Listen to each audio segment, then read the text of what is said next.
សួស្តីប្រិយមិត្តទស្សនិកជនទាំងអស់គ្នាសូមស្វាគមន៍មកកាន់កម្មវិធីព័ត៌មាន CBG News ខ្ញុំបាទសូមជម្រាបជូនព័ត៌មានសំខាន់ៗប្រចាំថ្ងៃព័ត៌មានក្តៅៗកិច្ចពិភាក្សាអំពីការគ្រប់គ្រងបញ្ញាសិប្បនិម្មិត AI ក្នុងជំនួបកម្ពុជានិងសន្ទុះវិនិយោគនៅឥណ្ឌា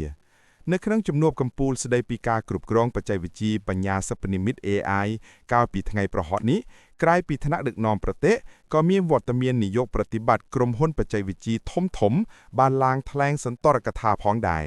ក្នុងនោះរួមមានលោក Sam Altman អគ្គនាយកក្រុមហ៊ុន OpenAI និងលោក Sundar Pichai អគ្គនាយកក្រុមហ៊ុន Google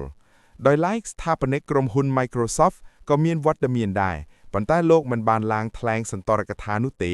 ដោយសារចង់ជៀសវាងបញ្ហាចម្រូងចម្រាក់ដែលពាក់ព័ន្ធនឹងសំណុំរឿង Jeffrey Epstein ការរៀបចំក្របខ័ណ្ឌច្បាប់និងការព្រួយបារម្ភ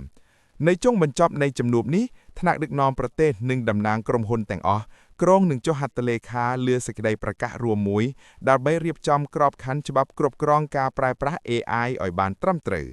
ថ្មីត្បិតតែបច្ចេកវិទ្យា AI បានរីកចម្រើនយ៉ាងរហ័សនិងទទួលបានការវិនិយោគយ៉ាងសន្ធឹកសន្ធាប់ក្នុងរយៈពេលប្រមាណឆ្នាំចុងក្រោយនេះក៏វាបានបង្កឲ្យមានការព្រួយបារម្ភខ្លាំងអំពីផលប៉ះពាល់អវិជ្ជមានលើផ្នែកជាច្រើនដូចជាបរិស្ថាននិងអាកាសធាតុធនធានធម្មជាតិនិងការងារស្នាដៃសិល្បៈការអប់រំនិងវិស័យសារព័ត៌មានជាឧទាហរណ៍នៅប្រទេសឥណ្ឌាមនុស្សរាប់លាននាក់ដែលធ្វើការក្នុងវិស័យហៅទូរស័ព្ទឬ call centers និងសេវាជំនួយបច្ចេកទេសពីចម្ងាយកំពុងប្រឈមនឹងការបាត់បង់ការងារដោយសារការជំនួសដោយបច្ចេកវិទ្យា AI យុទ្ធសាស្ត្រនិងការទាក់ទាញវិនិយោគរបស់ឥណ្ឌាទោះបីជាមានការព្រួយបារម្ភមែនប៉ុន្តែរដ្ឋាភិបាលឥណ្ឌាកំពុងព្យាយាមទាញយកអត្ថប្រយោជន៍ពី AI តាមរយៈសក្តានុពលធនធានមនុស្សនិងតម្លៃពលកម្មទាបរដ្ឋមន្ត្រីក្រសួងបច្ចេកវិទ្យាព័ត៌មានឥណ្ឌាបានប្រកាសថាឥណ្ឌារំពឹងទាក់ទាញការវិនិយោគបរទេសសរុបប្រមាណ$20,000 លានក្នុងរយៈពេល2ឆ្នាំខាងមុខនេះ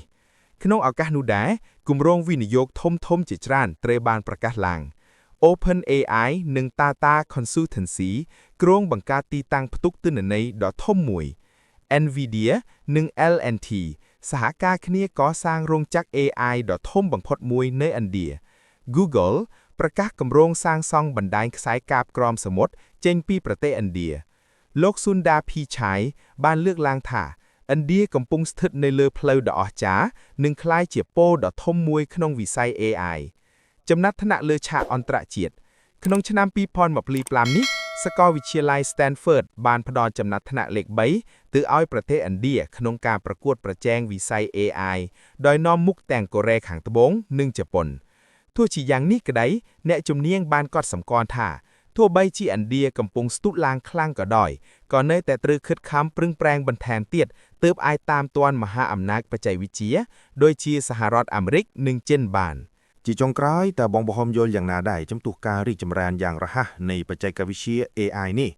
តើនេះជាឱកាសមាសសម្រាប់សេដ្ឋកិច្ចឬជាការគំរាមកំហែងដល់ការងាររបស់មនុស្សយើងទៅវិញសូមបញ្ចេញមតិយោបល់នៅខាងក្រោមវីដេអូនេះទាំងអស់គ្នាសូមអរគុណសម្រាប់ការតាមដានទស្សនាតាំងពីដើមរហូតដល់ចប់ប្រសិនបើបងប្អូនចូលចុចវីដេអូបែបព័ត៌មានបច្ចេកវិទ្យានិងចំណេះដឹងថ្មីបែបនេះកុំភ្លេចចុចប៊ូតុង Like និងជួយចុច Subscribe រួចបើកសញ្ញាកណ្ដឹងម្នាក់មួយផងដើម្បីកុំឲ្យរំលងវីដេអូសំខាន់នៅពេលក្រោយខ្ញុំបាទនិងនាងខ្ញុំសូមជម្រាបលាហើយជួបគ្នានៅវីដេអូក្រោយៗទៀតសូមអរគុណ